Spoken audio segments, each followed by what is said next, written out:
Would you stand, please?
The family would like to thank you for the support, for being here today and just letting the family know that you're behind them. But we need to get the important stuff over first. How many have ever eaten at the 77?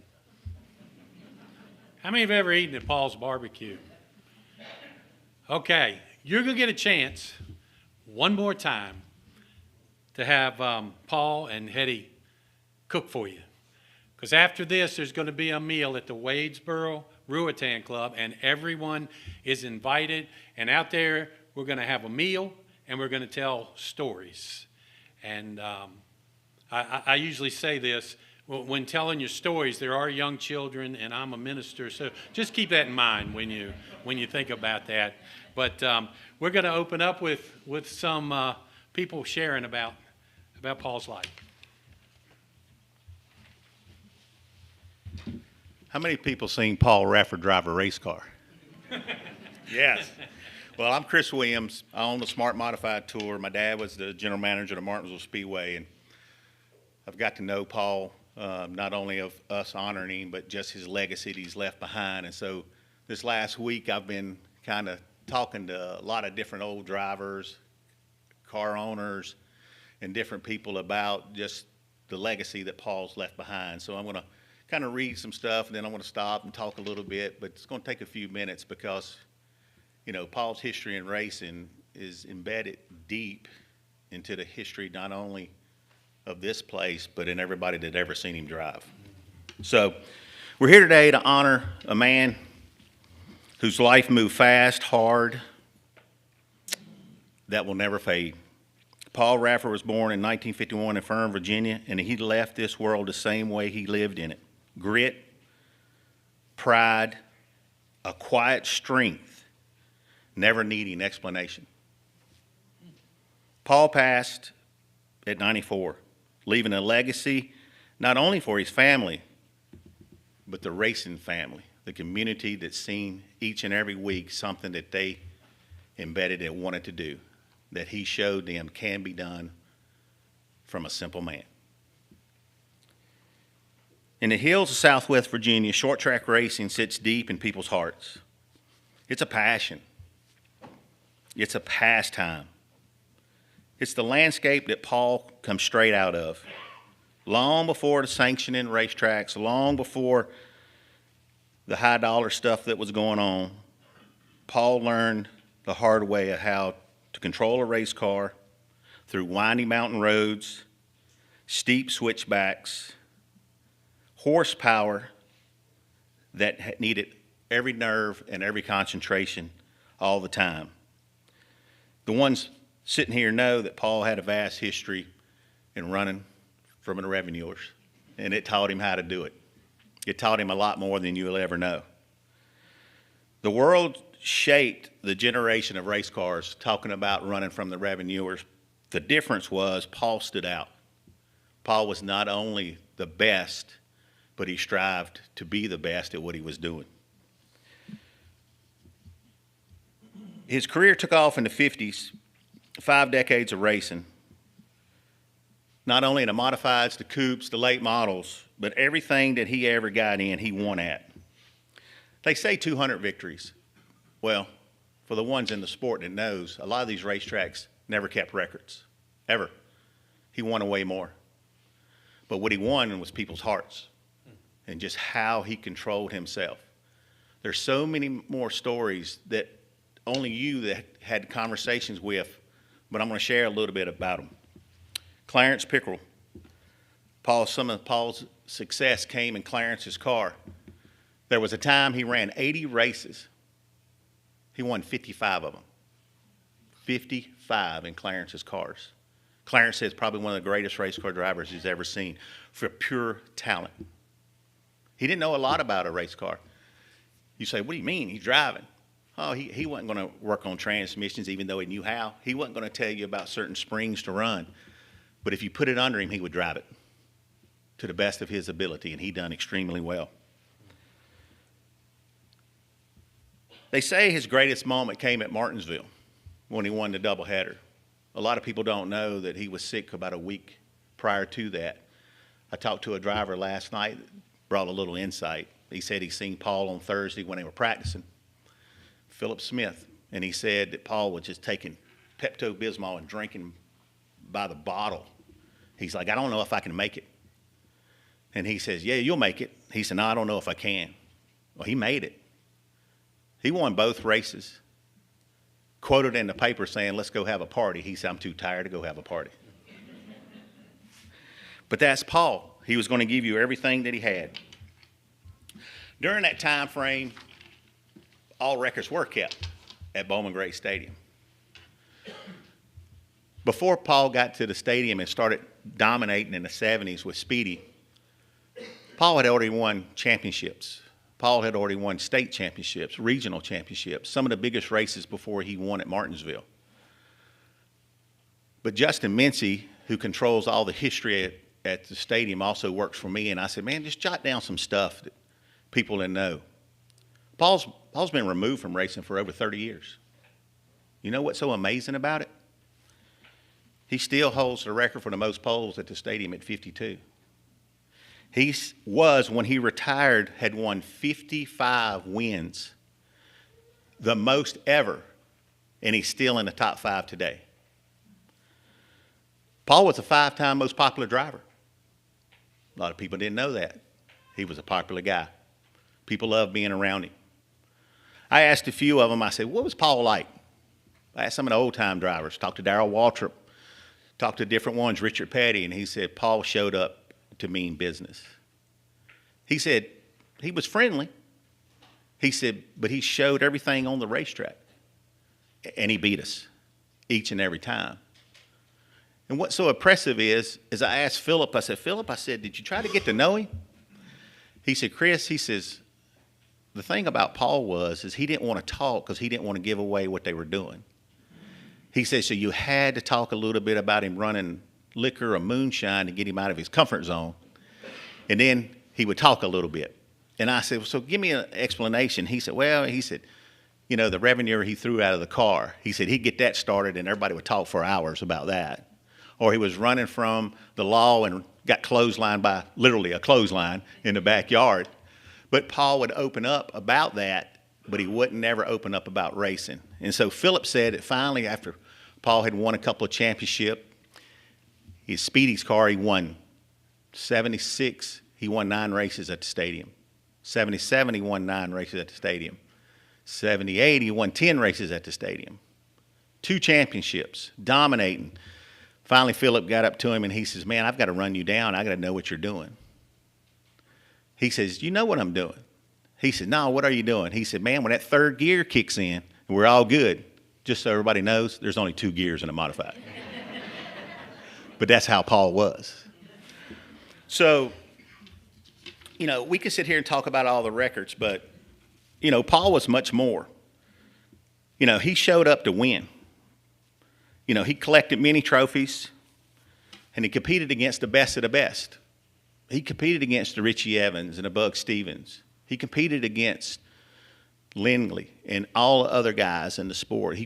Ray Hendrick was the guy, a pinnacle. Everybody says, well, how was he the pinnacle? Well, Paul started in the 50s. Well, during the 50s, Paul was the pioneer. The only one that he had to chase was Ray.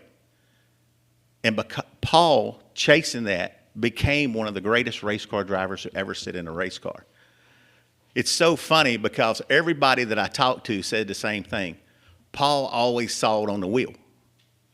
And I never knew why. I've asked everybody, why? He done it coming down the straightaway with scrub speed. Well, Chubby Arrington was here last night. And I didn't know Chubby was still alive. I had a great conversation with him. And I said, Chubby, did Paul ever tell you why he saw it on the wheel? He said, yeah, like immediately. I said, well, why did he saw it on the wheel? He said, because when he first started running, the pinion in the steering wheel moved so much, he wanted to make sure that it had play in the car. He wanted to make sure that it was going to turn when he turned it. And I had never knew that. And I thought that was impressive that he didn't trust the current age of the race car. He wanted to trust his instinct.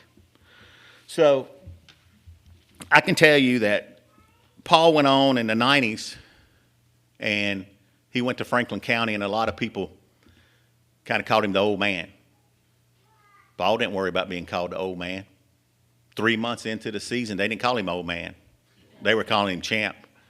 He done won 4 races, leading, dominating, and he was showing the youngsters that he still had it. He done it all by show. He wasn't a showman. That's not what I'm saying. He done it by example. He didn't brag. He didn't boast. He was humble. And everybody knew that at the racetrack. And for Paul to carry himself in that manner and be the champion he was said a lot. I'll tell you one incident. He was fighting for the championship and had a fierce battle at Bowman Gray. And Philip told me last night, him and Jimmy Hensley, that they wanted Paul to wreck a competitor. Paul says, I'm not here to do that. I'm here to show my talent, and if that man beats me fair and square, it's what it is. But it tells you the character of the man. He wasn't going to do anything out of the ordinary to win a championship. Oh, by the way, he did win the championship that year. He didn't have to wreck him.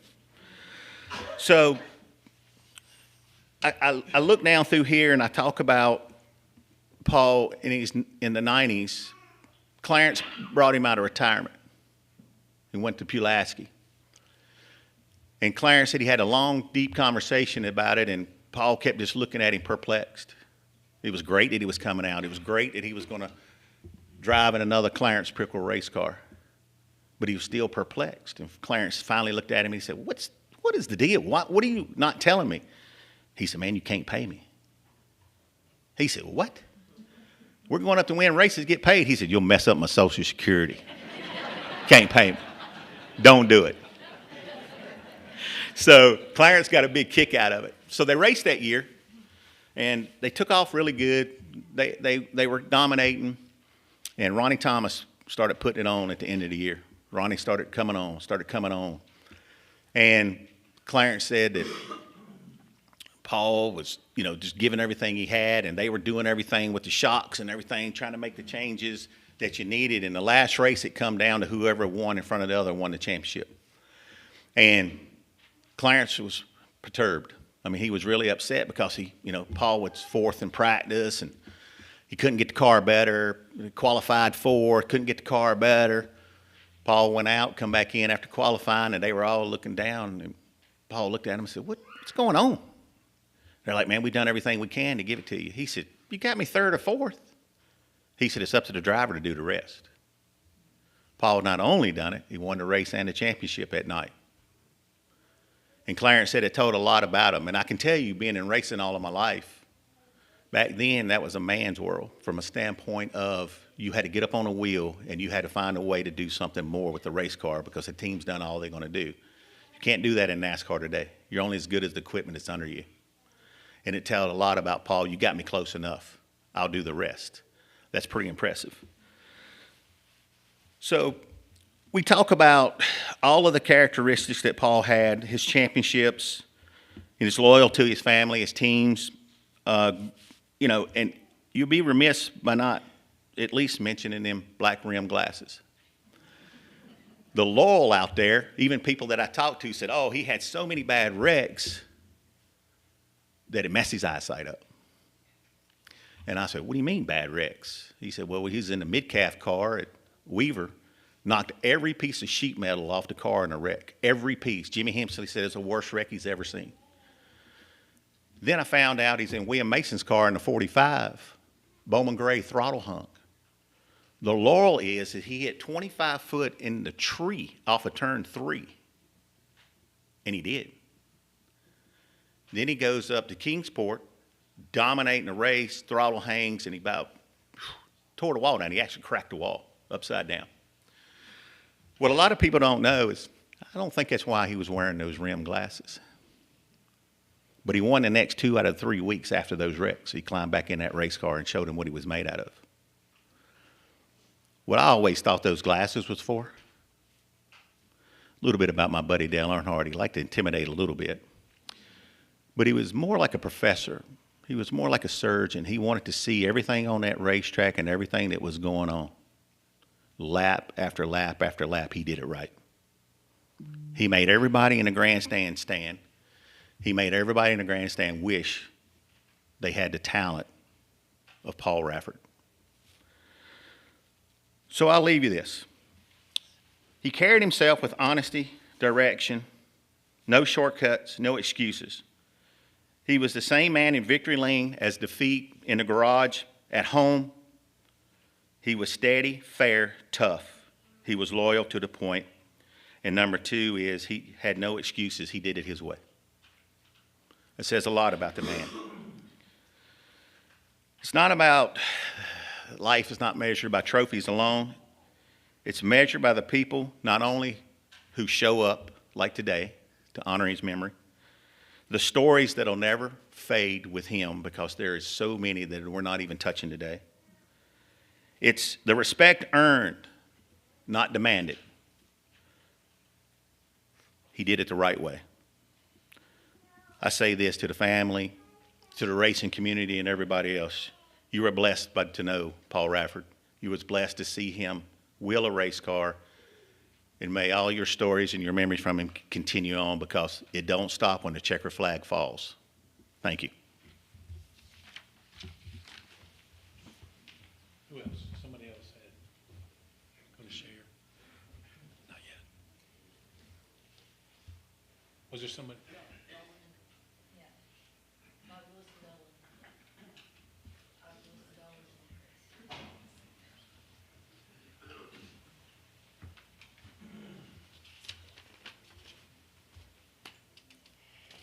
Good afternoon, everybody. Had to make me a few notes too, because at my age, my mind goes blank in front of an audience sometimes. And y'all have that problem? Yeah, just like Bob said, I'm here not to mourn Paul's passing, but to celebrate his life. Hope. This is hard. Where do I start? Whew. First of all, welcome everybody.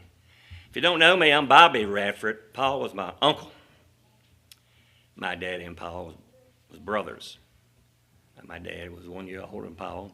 And Paul had, my dad's one brother and 4 sisters. 2 of them are here today. Louise is here. Archie's here. Hey, girls.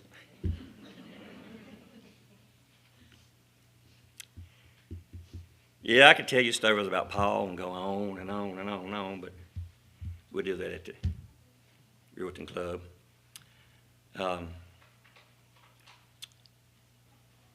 Not only was Paul successful in his circle track racing career, there was lots of circles in his life that he was successful in. Don't do that, Penny.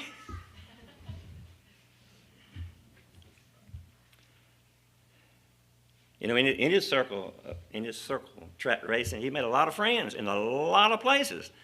Not only a lot of wins, but a lot of friends in the car owners and mechanics and sponsors and, of course, the fans. He was known everywhere, a lot of places. I never heard a bad word ever mentioned about Paul, except that he won too much. He wins them all. I've heard that many times. But also, another circle in his life was his hunting circle. He took after his daddy, Louis Radford, my grandpa. They both enjoyed hunting, loved to hunt. And he got a lot of buddies in his hunting circle. Matter of fact, Chris is here somewhere. He's going to come up in a minute and tell some stories. And yeah, Chris, make sure, and Charlie's here, but make sure, Chris, you tell the one about the Dumb and Dumber. Where's Chris at? Yeah, there he is. Make sure you tell that one. In his hunting circle, Paul was good in that too. Also, his business circle.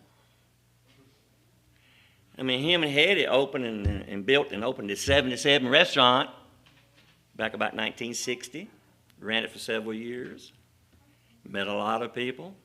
People love going there like they still do today. I mean, 77 is still in business. You got to get Hetty to tell you a story about who actually named the 77. And then years later, they opened up the grandpa's place, Paul's Barbecue. They ran it for several years, where he met a lot of people, had a lot of regular customers. And he was successful in that too.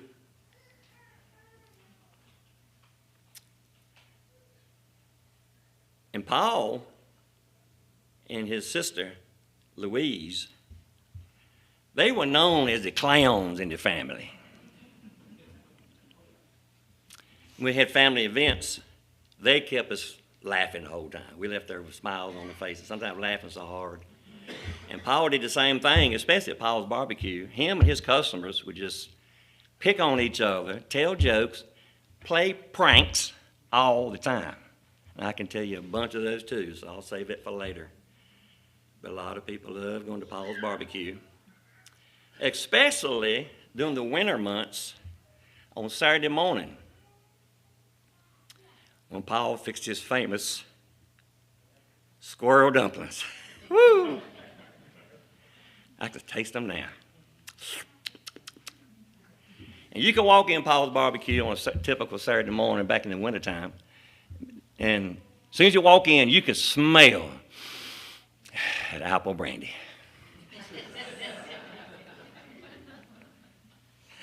You know what I'm talking about, because everybody in there was eating squirrel dumplings and drinking coffee laces. Back in the good old days. Whew. Man. There's a lot of other circles I could go into, but I'm going to the last one, the most important one. That was this family circle. I got to tell you, I've been blessed.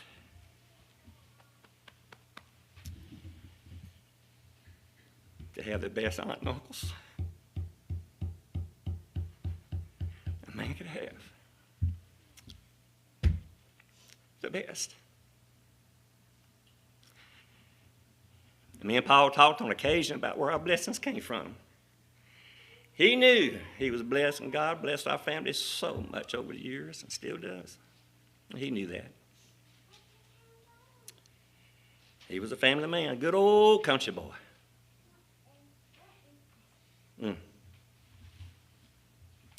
I remember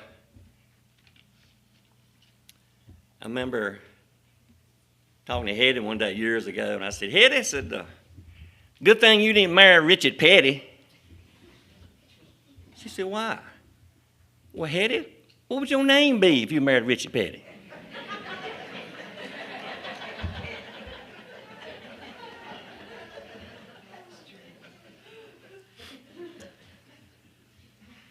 I call it Hilly Lou. She calls me Bobby Lou. But Hetty had, now some of y'all don't know this, but Paul had a nickname before he was known as the Fernal Flash. Now, I know some of you know it, but some of y'all, other people want to take a guess what it was? Back before he was... Parrot. You know, the bird. When he used to take me to, when I was a little kid, he'd take me on occasion to South Boston Speedway. He was driving a blue coupe, number 35, and on the back of the trunk said, pass quietly, driver asleep. That was on the trunk of a race car. But on the top was his nickname, great big letters, Parrot. And I've heard several people who knew him years before he became the Fernal Flash, still call him Parrot. But Hetty had his own nickname for him. Hetty would go. Hetty would go. Now, Paul.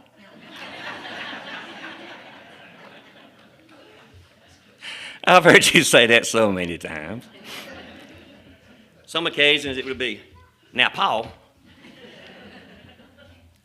Other occasions be, now, Paul. I've heard you say that so many times. Whew. But I had a thought I want to share with you. I was thinking, what did God say to Paul when he walked through the gates? My first thought was, welcome, Paul. Drivers meet in 10 minutes. Right over there. Or maybe he said, welcome, Paul, come on in. The mansion's waiting on you. Go get settled in, and Monday morning we got a hunting trip scheduled, so be there.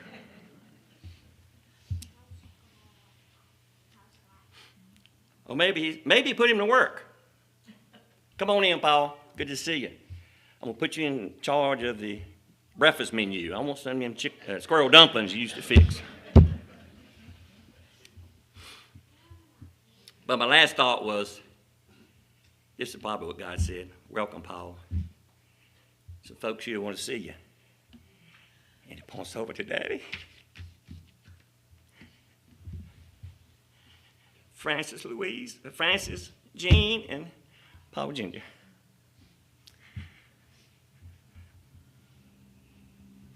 Praise the Lord. To put it all in perspective, Paul was just a good old country boy, a great uncle. And he would be happy to see everybody here leave today with a smile on your face.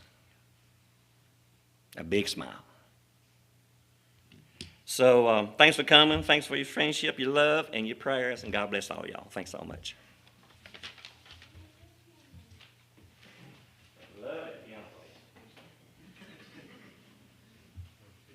Howdy, sir. Well, it's truly an honor to stand before you folks today and be able to speak a few words about such a remarkable man. I don't know anything about racing.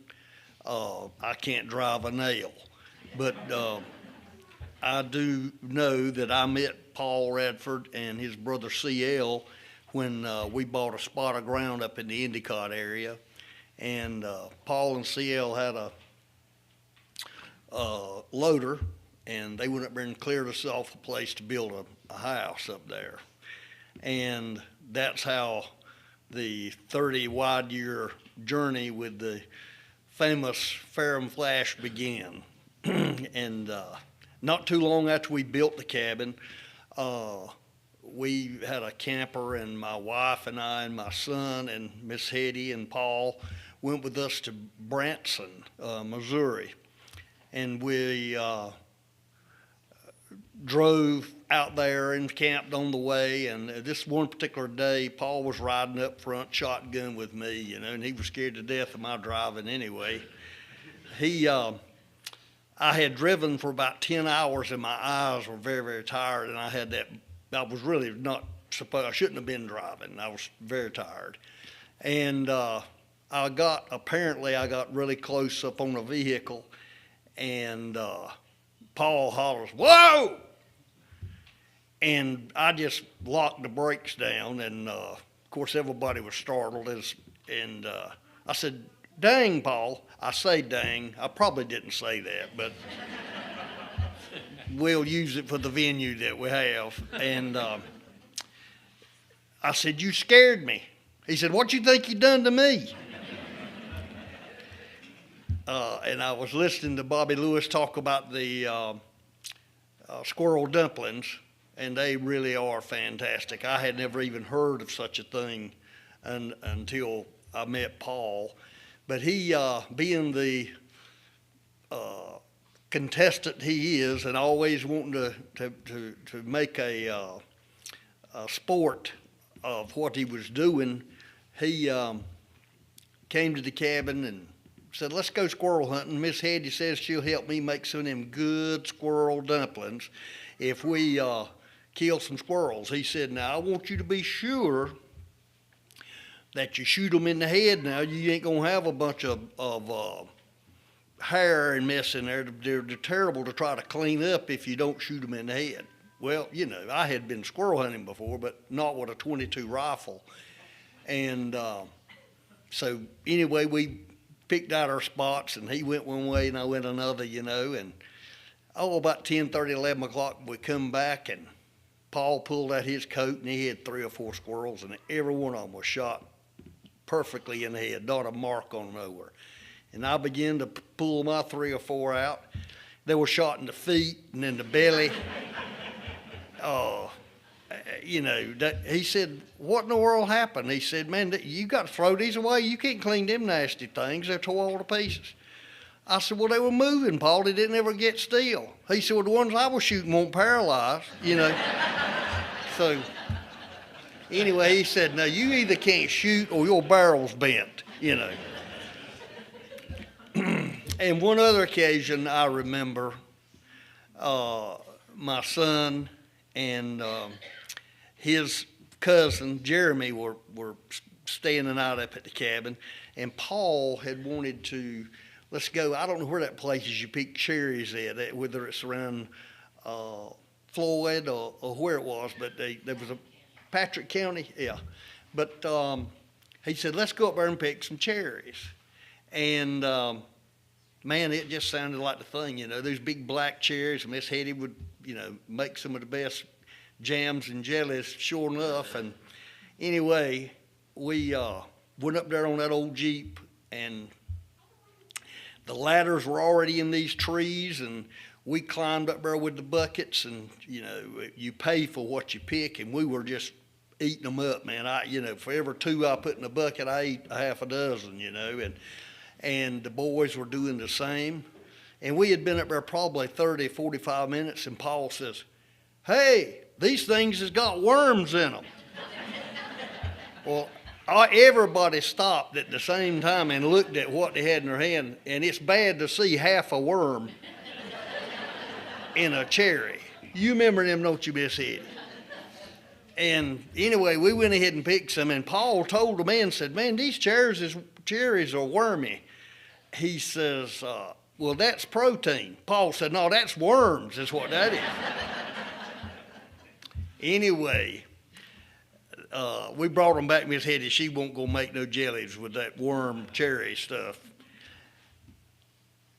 As it's been said already, that we're not here to mourn the death of Paul.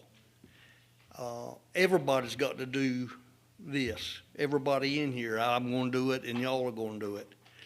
What we all need to do is, like Paul had figured out a long time ago, the living part. Get it down. Live and love your neighbors and love your family and love other people. So when that time comes, you've lived a full and complete life. It's been my pleasure to have known this man. I got no regrets.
I come to the garden alone while the dew is still on the roses.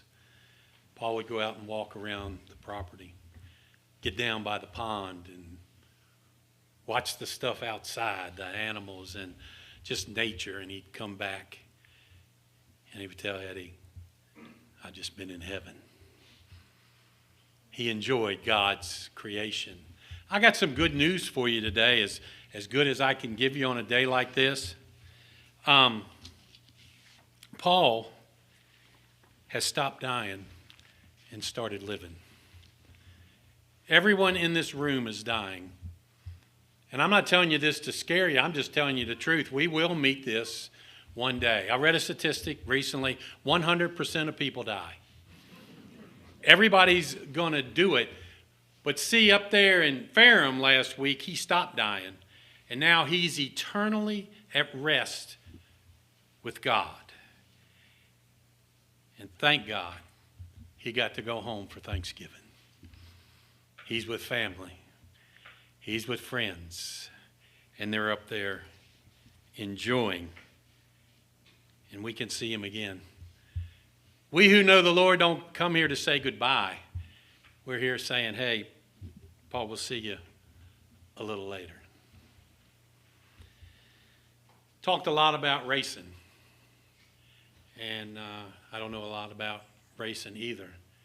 But there was a race that he won that wasn't mentioned. And that was the race of life.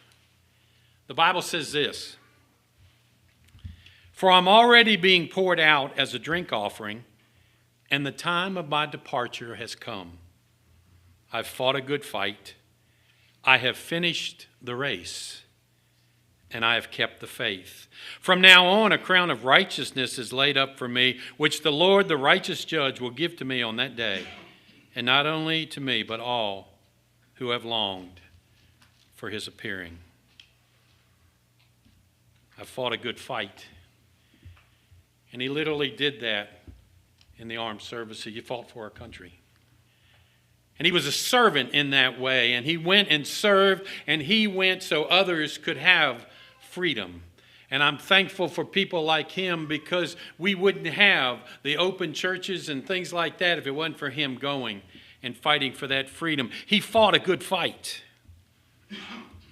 He fought a good fight with grief when his son was killed as a teenager. It's a battle. It's a fight spiritually. And he and Hetty didn't push apart. They came together. 70 years. Can you imagine? 70 years of marriage. They asked Billy Graham's wife one time, "Ms. Graham, have you ever considered divorce?" She said no. Murder? Yes. Divorce? No. But it was old school. It was not just a feeling of love. Oh, I love him so much. And they did. Matter of fact, how would you like to have your woman, the last night that you're alive, look at you and say, "You look good. My wife doesn't tell me that now." And he said, "I love you, sweetheart," and that's the last thing on this side. Oh, you get to see him again. He fought a good fight. Marriage is not easy. 70 years. But it was a commitment that they made, because you know what they said to each other? For better, for worse. For richer, for poor. In sickness and in health, till death do us part. You kept your commitment. And that's a witness to all the others that are here. When it got tough, you stayed in there. And you fought a good fight. Kept the faith.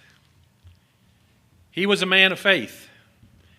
He believed in God, and he had Jesus Christ as his Lord and Savior. And because of that simple faith, we know where he is. Don't let people tell you, "I'm sorry for your loss," because something's only lost when you don't know where it is. Because of his faith, we know where he is. He didn't go to church. But you know what? Church isn't what gets you to heaven. Now, don't you dare leave here and say, "That preacher said I don't have to go to church." I didn't say that. Did not say that. You need to get in church to fellowship with other believers and hear God's word preached. But I know a lot of people who are sitting in church pews, and they're sitting there thinking, because I'm sitting in a church pew, I'm a Christian. Well, you know what? I went to the airport, but I didn't become an airplane. It's not by being somewhere, it's by knowing somebody. And he had that personal relationship. How do we know that? Is the way he treated other people. And I know for sure how I know. Kids were attracted to him. You can't kid a kid. They know who's real and they know who's not. And he would not just talk to them. He was down in the floor. Is that an Etch-a-Sketch? Remember those things where down in the floor playing with them? And that's what God did. He came down to us and he was representing that with these young children who'd be in the floor playing with them. It was a love that wasn't natural. It was a love that God put in him. The way he drove, I don't guess he was afraid to die, because he almost did it several times. But you know, the fear of death is something you don't have to have when you have faith. You don't have to be afraid of dying. There was a man and his son. They were riding down the road with the windows down in the car, and a bee flew in the car. And the little boy said, "Dad, get the bee. It's going to sting us." Dad, get the bee, Dad. It's going to sting us. And the man reached up and grabbed the bee right out of the air. Kept driving. About a minute later, he opens his hand up. "Dad, what are you doing? You had the bee and now you've let it go." "Dad, what in the world are you thinking about?" And he said, "Son, let me teach you about a bee. A bee only has one stinger. It's in my hand. All that bee is doing is flying around trying to make you think that it can do something that it can't do anymore, because it doesn't have a stinger." You know, that's exactly what death is. It's a bee without a stinger. Oh, people will scare you. You do this, you're going to die. If you don't do this, you're going to die. You do this. People try to scare you with death. You know, the fear of death doesn't keep you from dying. It keeps you from living. The Bible says, "O death, where is thy sting? O grave, where is thy victory?" It no longer has any. How can we sit here when this man is passed and laugh? We can laugh because death is no more an enemy of us. It no longer has a sting. And life goes on beyond this eternally. I've fought the good fight. I finished the race. I kept the faith. And from now on, a crown of righteousness is laid up for me, which the Lord, the righteous judge, will give to me on that day, not only to me, but also all who have longed for his appearing. He ran the race of life, and he won. Checkered flag, home at last. And now we're here to help a woman who's lost a big part of her. She needs a phone call. She needs a card. She needs to come by and visit. And I know Ferrum is a place where that happens. When I moved here, I didn't even know how you would say that word. It's not hard. It's not soft. It's firm. Yeah, I had to learn that. But they're good people up there, and they take care of each other. But you are here for a reason, because this family, she needs you. Can you imagine 70 years of marriage? But she came in the other day, and she told me she was a little nervous. And when she saw him, God gave her a peace. That's the peace that passes all understanding. That's the peace to know I'm going to see him again. That's the peace that God gives you when you win the big race. There was a sociological survey done of people 95 years and older, and they were asked a question: if you could do it over again, what would you do differently? A lot of answers. One came to the top. 95 and older, what would you do differently? And they said, if we could do it again, we would do more that would live on after we're gone. Doesn't that define him? The heritage that he left, what he left for this world. So when you leave, I want you to consider these words. Think about this. When you were born, you cried and everybody else was happy. The question today is, when you die, are you going to be happy and everybody else is crying? All depends on one thing. They asked Jesus, what must we do to inherit eternal life? He said two things. Love God with all your heart and love your neighbor as yourself. What else? That's it. That's eternal life. So if you don't know where you'll be, it's just as simple as that. So as we go today, I want you to remember, we're in a race. There is a finish line, but that doesn't stop the race. It goes on. Chris?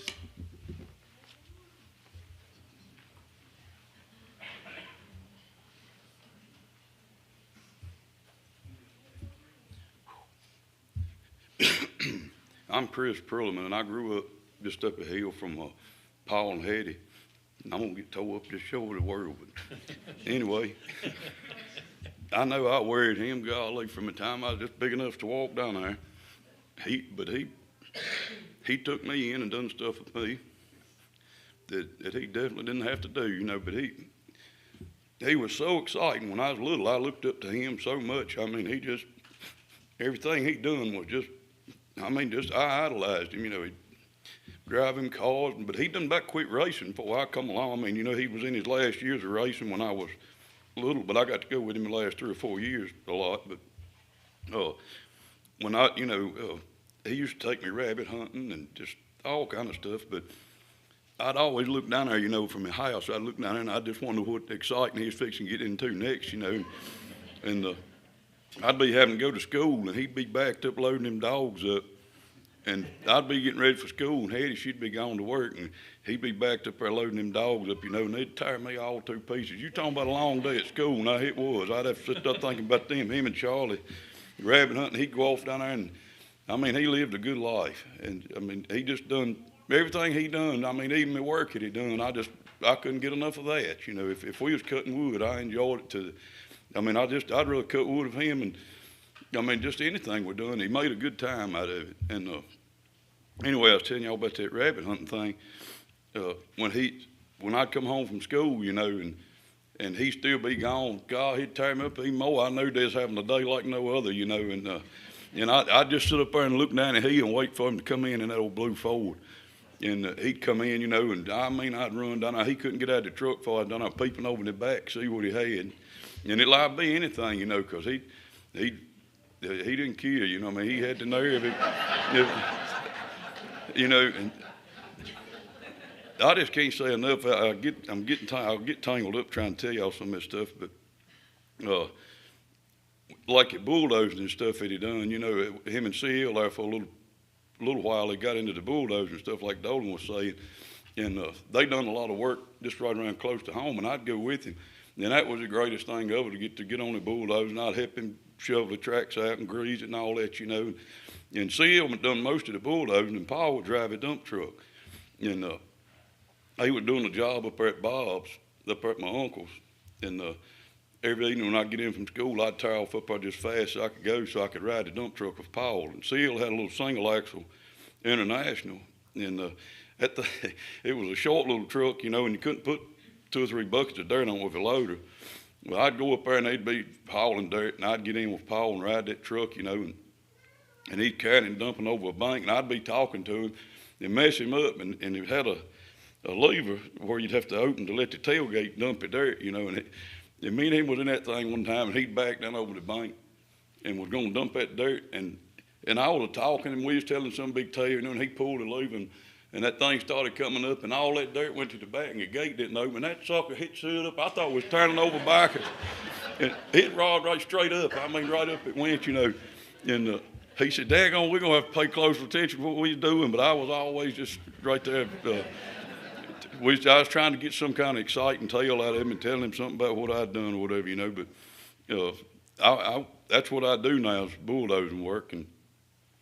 But another little funny story about them doing the bulldozing, C.L., they'd bicker back and forth, you know, about what they're doing and all this and that and the other. And I remember one time C.L., I was talking to Paul, and he couldn't back in to suit C.L., you know, when it was loading the dirt. C.L. said, I got to come to you 3 times to put that dirt on there. You ain't got to back up to me but once.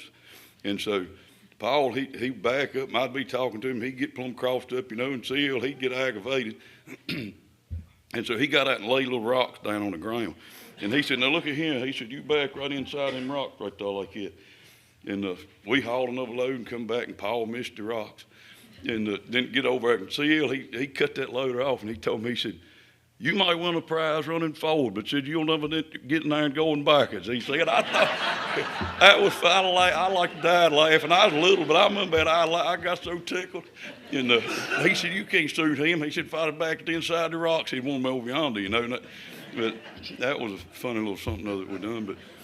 But just like he racing, I didn't get to go. I mean, you know, he was my age that I am now when I was born. And, you know, by the time I got old enough to really start going with him, he was 55 years old. And I've never knew anybody that had the energy or the enthusiasm about anything that he did. I mean, it didn't matter what we was doing. He made it exciting for me. I mean, he would walk. It's untelling at the miles he walked trying to run me something up to shoot at. You know, he just wanted me to, you know, have excitement. And he'd take me to the lake. A lot of times we'd go over to their cabin at the lake, you know, and there's a dirt road going through that Holly Ridge. And God, I'm telling you, Hetty'd probably got after him bad if she'd have known a lot of the stuff we'd do, you know. But he'd carry me through it. He'd carry me through that road. I mean, laying it to it and up to Ponderosa and stuff. He just made everything exciting. And I thought that you know, that I idolized him so much. I thought, daggone, when I ever get big enough, you know, I'm gonna drive me a car. You know, I'm gonna see if I can't do that. You know, and I had an old truck. Granddaddy had an old wood truck. And I even down tape 77 on the door of that thing, cause he would carry me down to Midkiffs when I was little, and I'd climb in that car, you know, and look at it, and I was just tickled to death to be around something like that. He'd been there talking to him, I'd be studying about that race car, so I went home and took tape and put 77 on the door of that thing, and he'd give me one of his uniforms. I'd put that thing on. I mean, I was like 10 years old, and I'd put that thing on, and wide open I'd go. I mean, I'd burn that heel up, and just having a time. But I found out the bulldozing thing, I got into that when I got grown and had to go to work. That's the kind of work I do. And he influenced that a lot with me and stuff. But the racing thing, I found out right there at the house that wasn't for me, because he took me on one ride that I will never forget as long as I live. I mean, I'm telling you, it's people that think they can drive and it's people that really can drive. And it's a fine line between complete catastrophe. I mean, it's a line right there between complete catastrophe and excellence, you know, and he stayed right there.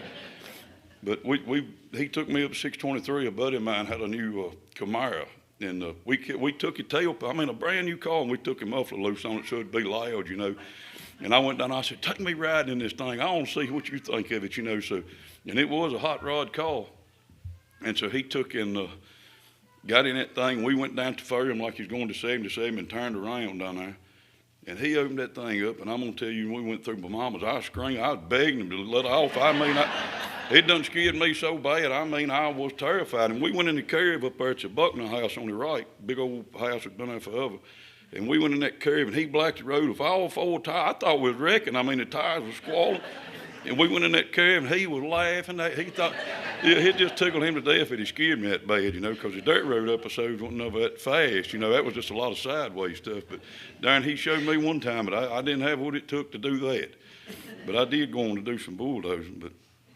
But one thing that I want to share with my kids and grandkids and stuff is he kept it so simple, you know.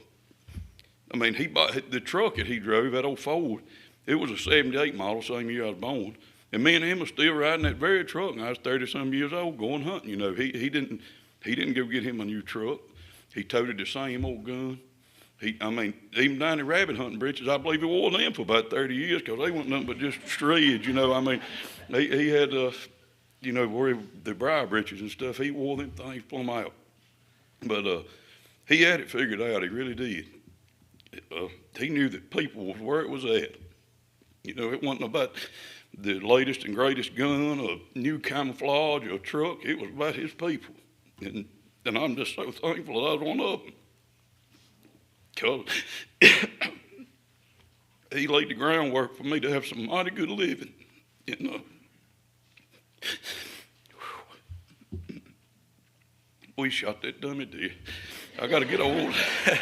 I got to get over on something that ain't so sad. It's been a real It's been a real big time, I'll tell you that. We've had a time. But that dummy deer thing, that was really funny. I'd do that all over again if I had the chance, because I have laughed and snuggled.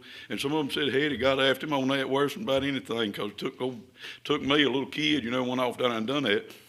But he would, he'd stop for me. I swear he'd stop and 40 if I wanted to shoot something. He wanted me to daggone have that excitement, it was just so exciting to get in on, hunting and stuff like that, and he just made it so fun.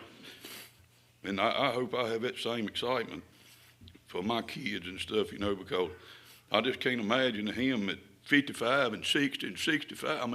I plumb on up, we were still rabbit hunting in his 80s. Going with a good buddy of ours back there's got dogs. He didn't have dogs then, but he really showed me about having a good time. And it's a big time to be had if anybody got the sense to have it, and he definitely did. And a buddy of mine, is Paul's buddy too, a fella, told me one day we was getting ready to go off on cut a big caper, and he told me, he said, yesterday's history and tomorrow's a mystery. He said, we're going to have fun today. He done had him a nip or two, and Paul lived like that, he really did. But that dummy deer thing, that was something else. We were going down the road, and they'd set that thing up on the side of the hill. And I told him, I said, whoa, right there stands one. I said, a big one. And he stopped, and I'd rolled that window down. I done rammed that thing out the window. And he said, I'm going to get my gun. So he eased the door open, and I cut down on that thing. And he done slipped out of the truck, and he had his gun in the back, and he got his gun. And the time I shot daggone, he shot. And then, when I shot, it didn't run, it didn't fall or nothing, And he shot then, and I said, daggone, I said, that's your darn dummy. And he said, he said, they got us. And it wasn't, here come Ron Henry off the bank, and then here come Carl Martin up the road, and they come up there, and he couldn't hear nothing hardly, and they got us and took us up the road and was going to ride us up and do whatever they was going to do, And I remember him going up, and he said, they're going to take our guns, just show the world. And I said, well, they'll have to take them because we sure done it. And anyway, so we go up the road up there, and they get us out over on the side of the road and get all this stuff out and writing us some tickets, and they told us, they said, we're going to let you keep your gun. And he just had in his mind he was going to take it, and Paul, he got that thing. They looked at the gun and took the bullets and stuff out of them, and laid them down. And then and he told us, he said, I'm going to let y'all keep your gun. And he thought he said he was going to take it. And he got that thing. He said, daggone, it's been a good one. He said, I hate to see it go. And they looked at him like, what you mean, and he didn't understand. He didn't hear him. And he said, I'm going to hate to let it go. He said, I've had this thing for years and years. And he's handed it to him for pitiful. I said, they're going to let us keep them. And he grabbed that thing back. And he stuck in the truck. He didn't want to lose that gun.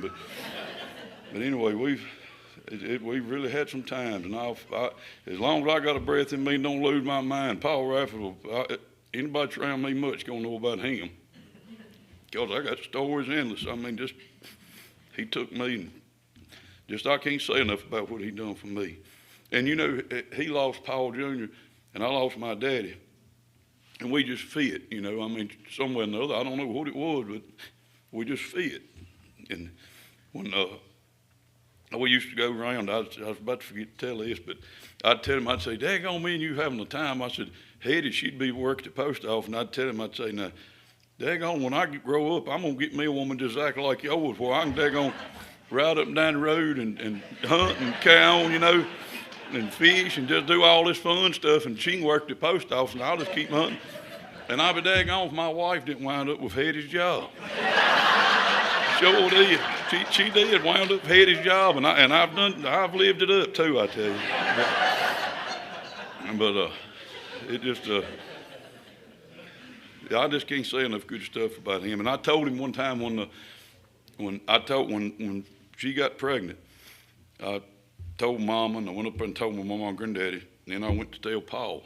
I had to go tell Paul, and I went up the hill up there. And he was cutting wood up on the side of the hill, and I walked all the way up there to tell him, because I had to tell him, because I could tell him anything. He just made me feel better in any situation. I could talk to him.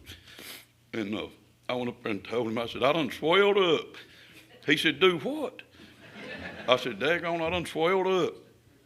And he got right serious right there for a little bit. He said, what do you mean? I said, my she's gonna have a baby. I said, I'm gonna be a daddy.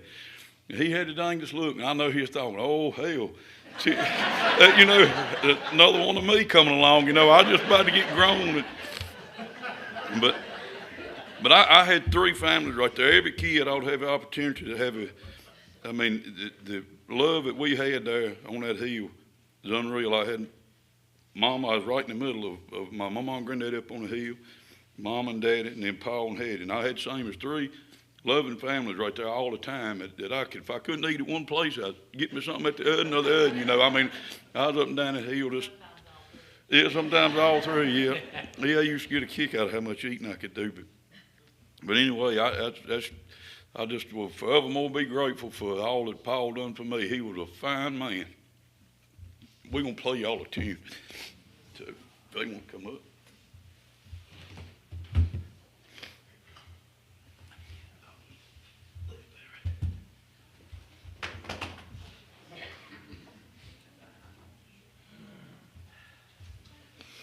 We're gonna stand back here. I guess. You stand in the middle, Ash.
gonna play y'all one more. I'm Going Home is the name of it, and it's a little upbeat and fitting because Paul went on home.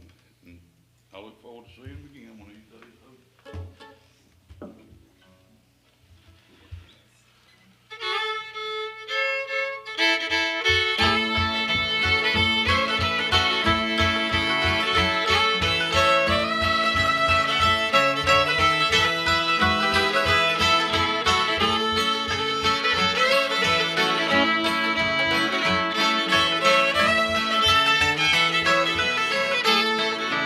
I'm going home. I'm going home. For my reward. For my reward. Oh, way up there to see my Lord. To see my Lord. He promised me He promised me in the by and by, in the by and by, a precious a precious home home up in the sky. I'm gonna live right. I'm gonna live right. Gonna see my Lord. Gonna see my Lord and the other dear friends. And the other dear friends who've gone before. It'll be like home. It'll be like home when we all get there. when we all get there with Mother and Dad. With Mother and Dad and the angels there.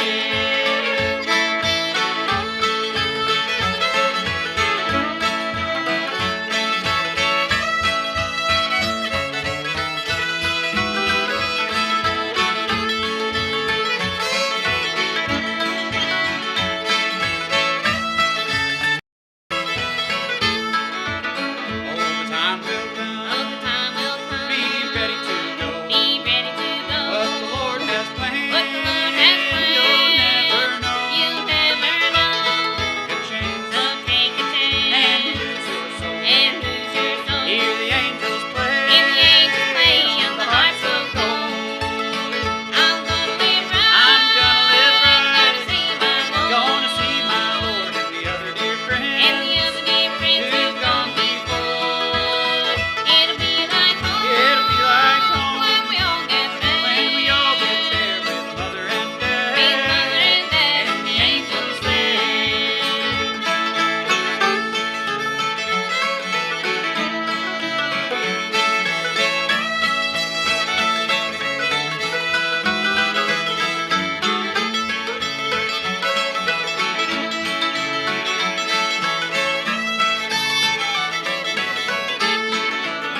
I'm gonna live right. I'm gonna live right. Gonna see my Lord. Gonna see my Lord and the other dear friends. And the other dear friends who've gone before. It'll be like home. It'll be like home when we all get there. when we all get there with Mother and Dad. With Mother and Dad and the angels there. With Mother and Dad. With Mother and Dad and the angels there.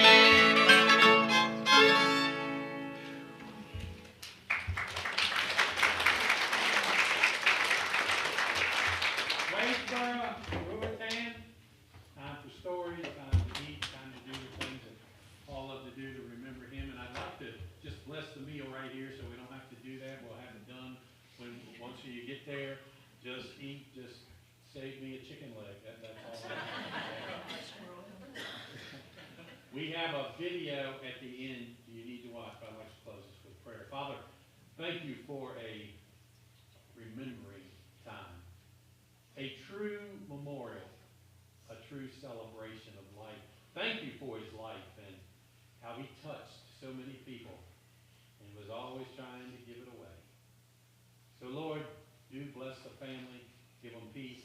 Bless this food now, Lord, and it's a reminder of how good you have been to us, that you have blessed us abundantly.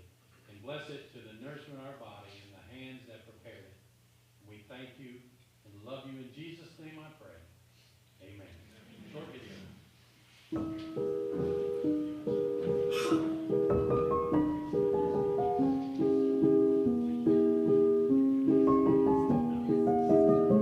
I've been all up and down the East Coast racing all my career, and I loved it. I wasn't satisfied if I wasn't in a race car and on the road.